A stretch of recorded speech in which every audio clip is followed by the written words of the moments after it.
প্রিয় ছাত্রছাত্রীরা, আজ আমি তোমাদের কাছে ক্লাস 6-এর গণিত প্রভা বইয়ের কোষে দেখি 8.1 অধ্যায় 18-র অঙ্কগুলো আগের দিন 1 থেকে 6 পর্যন্ত অঙ্কগুলো তোমাদেরকে খুব ভালো করে বুঝিয়েছিলাম। আজ 7 থেকে 11 পর্যন্ত অঙ্কগুলো বুঝাবো। অবশ্যই তোমরা কিন্তু ভিডিওটা লাস্ট পর্যন্ত দেখবে। দেখো 7 দাগের অঙ্ক কি আছে। আজ শিশু দিবস। আমরা কিছু ছাত্রছাত্রী স্কুলের জন্য সব ছাত্রছাত্রীদের লজেন্স ও বিস্কুট ভাগ করে নিলাম, কিন্তু 800টি লজেন্সে এখনো পড়ে আছে। আমরা মোট যতজন আছি প্রত্যেকে তার দ্বিগুণ সংখ্যক লজেন্স নিয়ে 800টি লজেন্স ভাগ করে নিলাম। হিসাব করে দেখি আমরা মোট কতজন 800টি লজেন্স ভাগ করে নিলাম। ঠিক আছে, তাহলে মোট লজেন্স কত আছে? 800টা। তাহলে আমরা লিখে নেব যে মোট লজেন্স সমান 800টি। ঠিক আছে, তারপরে দেখো কি আছে। তাহলে 800টি লজেন্স আমরা লিখব, যদি আমরা মোট যতজন আছি প্রত্যেকে সমান সংখ্যক লজেন্স নিতাম,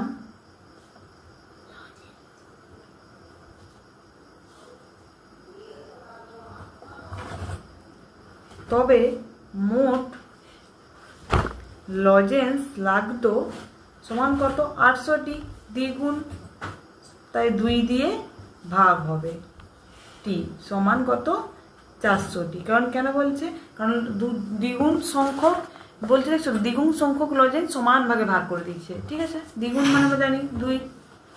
তাহলে অতএব ছাত্রছাত্রী সংখ্যা সমান 400। ঠিক আছে,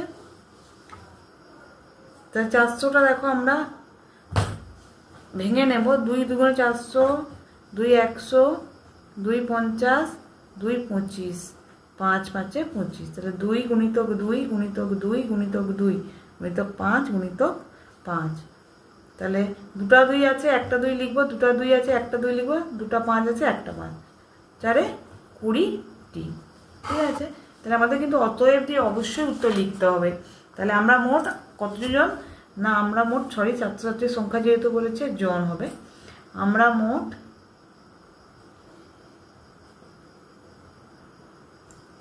20 জন 800টি লজেন্স ভাগ করে নিলাম।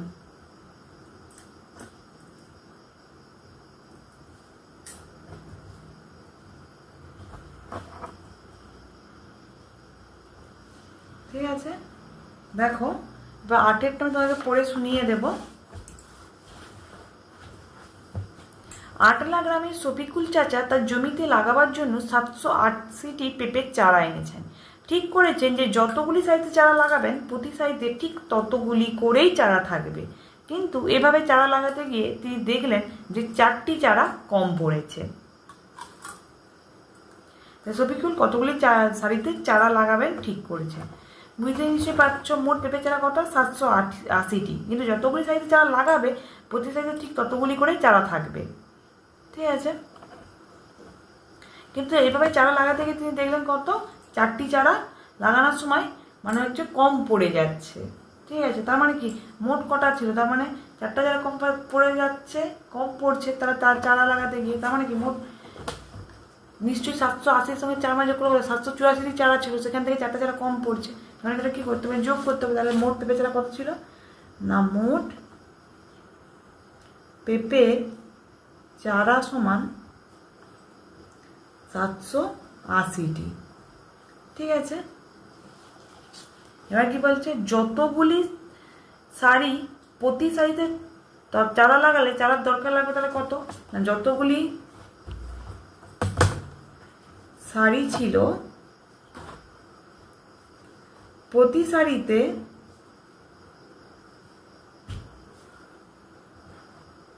ততগুলি চারা লাগালে চারা দরকার লাগবে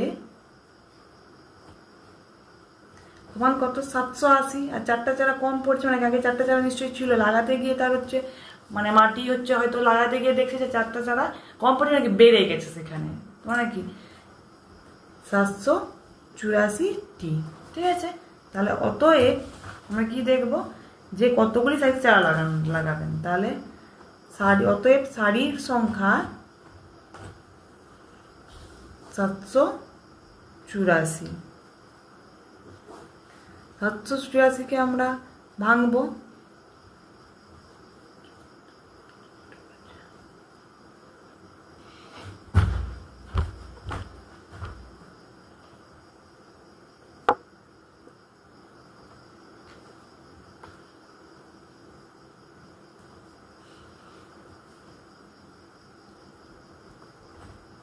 দেখতেই পাচ্ছ।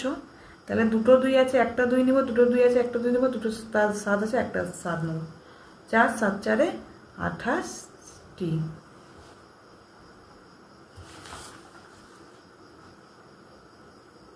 ঠিক আছে, তাহলে 28টি, অতএব 28টি সারিতে চারা গাছ লাগাবেন। ঠিক আছে, তারপরে আমরা দেখো 9 দাগ কি বলছে, আমি পিচ বোর্ডের একটি বর্গাকার বাক্স তৈরি করেছি, তাতে অনেকগুলি বর্গাকার খোপ আছে, অর্থাৎ খোপগুলিতে যতগুলি সারি আছে প্রতি সারিতে ততগুলিই খোপ আছে কিন্তু।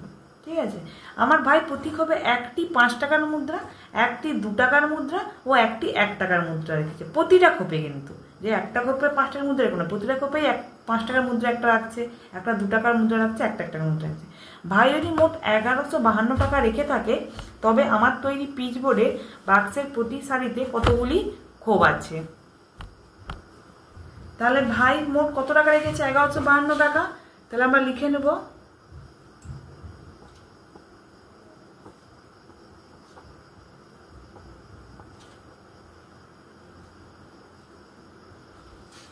ভাই মোট রেখেছে 1152 টাকা, অতএব হবে নি, সরি। তাহলে ভাই প্রতি খোপে কত রেখেছে না, একটি মুদ্রা এক, তাহলে ভাই প্রতি খোপে একটি 5 টাকার মুদ্রা, একটি 2 টাকার মুদ্রা ও একটি কি বলছিল যে 1 টাকার মুদ্রা রেখেছে।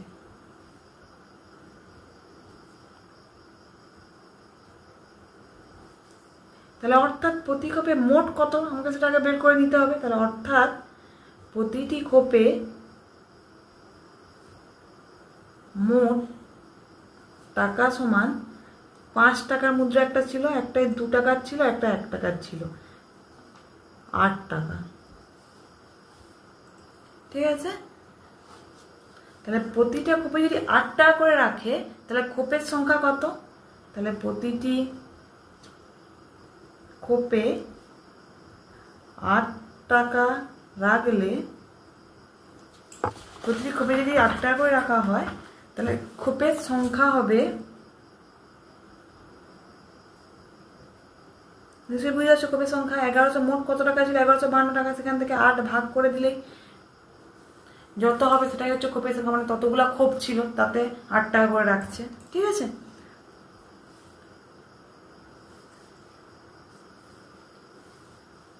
একশো 44টি, বুঝতেই পারছো।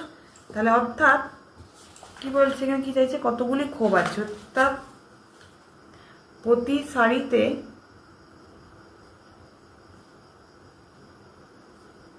খোপ থাকবে সমান 144।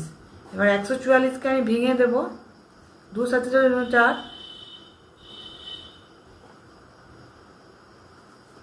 গুণিতক 2 গুণিতক 2 গুণিতক 2 গুণিতক 3 গুণিতক 3, 2 2 3, 12টি। ঠিক আছে, তাহলে এবার লিখে নেব, অতএব প্রতি সারিতে 12টি খোপ থাকবে। ঠিক আছে। তারপরে এবার দেখো 10-এর দাগেরটা বলছে মনে মনে হিসাব করতে বলছে, যেটা আমি তোমাদের দেখিয়ে দেবো। 10-এর দাগের একই ক্ষেত্রে দেখো 7-এর বর্গ, তাহলে 7-এর বর্গ আমরা জানি বর্গ মানে কি, যেটা আছে সেটাকে আবার একবার গুণ করতে, মানে 7 আছে 7 দিয়ে আবার 7কেই গুণ করতে হবে, তাহলে 7 7 49, এটা যেন মনে থাকে। আমরা বর্গ মানে কি, যেই সংখ্যাটা থাকবে সেই সংখ্যাটা আবার সেই সংখ্যাটা দিয়েই গুণ করব, ঠিক আছে। তারপর 2-এর দাগেরটা দেখো 121-এর বর্গমূল, 121-এর বর্গমূল, ঠিক আছে। 7 মানে নিশ্চয়ই বুঝতে পারছো, বর্গ মানে কি, যে সংখ্যাটা থাকবে সেই সংখ্যাটাকে দিয়ে আবার গুণ করতে হবে, আর বর্গমূল মানে √121, ঠিক আছে। 121 আমরা আগেই সেই নামটা বর্গমূলের নামটা আমি তোমাকে প্রথমেই তোমাদেরকে বলে দিয়েছিলাম যে 11 11 121, তাই বর্গমূলের নামটা অবশ্যই মুখস্থ করতে হবে। তাই 121 11 11 121, তাই 11 গুণিতক 11 একটা 11 হবে, ঠিক আছে। 3-এর দাগেরটা দেখো 9 স্কয়ার, 9 স্কয়ার সমান 2টা 9, যেহেতু স্কয়ার বলছে 2 বলা আছে তার মানে 2টো 9 হবে, 9 9 81, ঠিক আছে। তাহলে 4-এর দাগেরটা দেখো, দেখো আমি সব অঙ্কগুলো তুলে নিয়েছি। 100 আছে √100, মানে ঠিক সেরকম 100কে আমি ভাঙবো, 2 50-এ 100, 2 25-এ 50, 5 5-এ 25, তাহলে 2 গুণিতক 2 গুণিতক 5 গুণিতক 5, তার মানে দুটো 2 আছে মানে একটা 2 হবে, দুটো 5 আছে মানে একটা 5 হবে, তার মানে দুটো বার উঠে গেল, 5 দুগুণে 10 হবে, ঠিক আছে। 49 মানে ঠিক সেম 7 গুণিতক 7, কারণ আমরা জানি 7 7 49, আর দুটো 7 আছে মানে একটা 7 হবে, তাই দুটো বার উঠে যাবে। 144 এরকম ঠিক ভেঙে দেখবে, তাতে 14 4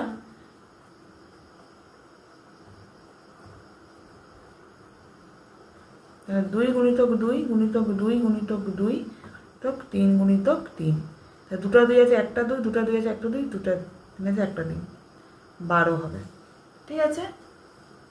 বুঝতে পারছো নিশ্চয়ই। এবার দেখো পরেরটা দেখো 3 স্কয়ার গুণিতক 2 স্কয়ার বলছে। 3 স্কয়ার মানে আমি কি বলছি, স্কয়ার আজ মাথায় 2 আছে মানে কি দুটো 3 হবে, তাই 3 3কে আমরা গুণ করবো, দুটো 3কে, 3 3কে কত হয় 9, গুণিতক দুটো 2 স্কয়ার আছে মানে কি দুটো 2 গুণ হবে, 2 2 4, তাহলে এবার 9 4-এ গুণ করলে কি হবে 36, 36 কত ভাঙলে কত হবে 6 6 36, তার মানে একটা 6 হবে, ঠিক আছে। নিশ্চয়ই বুঝতে পারছো।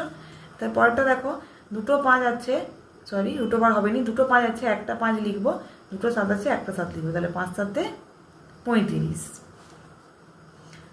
দুটো দেখো 13 আছে √1 দিয়ে, তার মানে একটা 13 হবে, তাই দুটো থাকলে √1 মাথায় থাকলে আর দুটো সংখ্যা একই থাকলে একটা সংখ্যা হবে আর √1 উঠে যাবে, ঠিক আছে।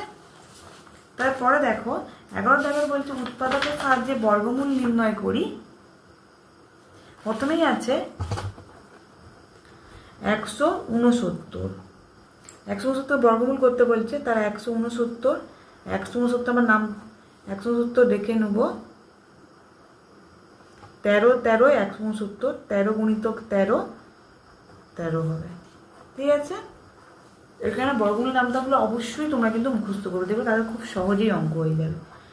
225 আমরা বর্গমূল 225কে ভাঙবো, 5 4-এ 20, 5 5-এ 25, 5 9 45, 3 3-কে 9, তাহলে 5 গুণিতক 5 গুণিতক 3 গুণিতক 3, তাহলে দুটো 5 আছে একটা 5, দুটো 3 আছে একটা 3, তাহলে 5 3-এ 15 3।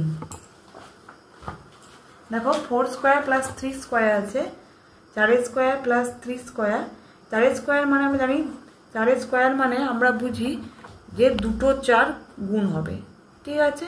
যেহেতু 2 আছে তাই দুটো 4 গুণ হবে, মাথায় যেহেতু 2 আছে তাই দুটো গুণ হবে, তাই 4 4-এ 16। আবার 3 স্কয়ার মানেও সেম, 2 আছে মাথায়, তার মানে 3 3-কে 9 যুক্ত 9, তাহলে 16 আর 9 যোগ করলে কি হবে 25, 25 কত হবে 5 গুণিতক 5 সমান 25, তার মানে 5, ঠিক আছে। 4-এর দাগে দেখো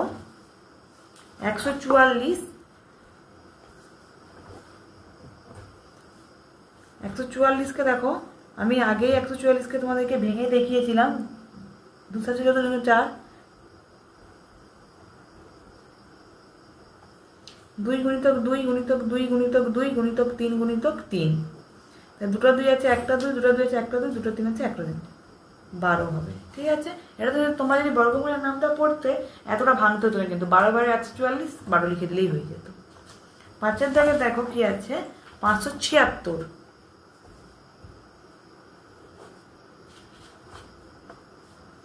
তোমরা অবশ্যই নামটাগুলো পড়ে রাখবে, তাহলে দেখবে এতটা ভাঙতে পারিনি। আমি তোমাদেরকে বোঝানোর জন্য তাই ভেঙে দেখিয়ে দিচ্ছি। 2 দুগুণে 4, 2 আসতে 16, 2 আসতে 16, 2 একে 2, 2 এ 4,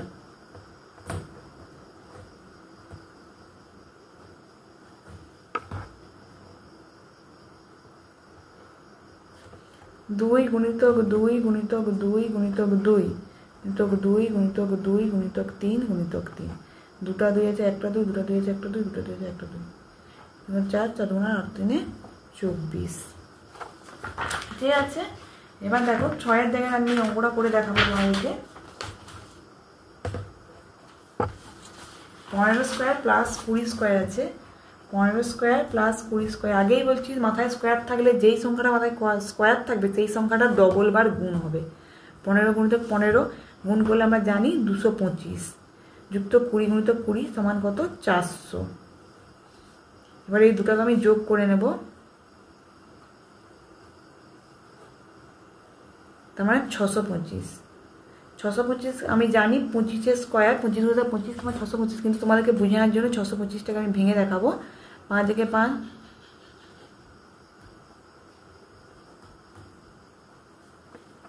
তাহলে 5 গুণিতক 5 গুণিতক 5 গুণিতক 5, এখানে দুটো আছে তাই একটা হবে, এখানে দুটো আছে একটা হবে, তার মানে 25। ঠিক আছে, 7-এর দাগে দেখো 900,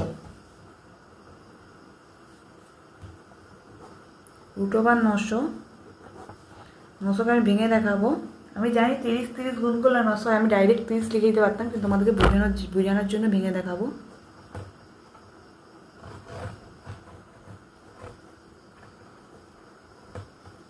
3 গুণিতক 3 গুণিতক 2 গুণিতক 2 গুণিতক 5 গুণিতক 5, তো দুটো 3 আছে একটা 3, দুটো 2 আছে একটা 2, দুটো 5 আছে একটা 5, 3 2 6, 5 30।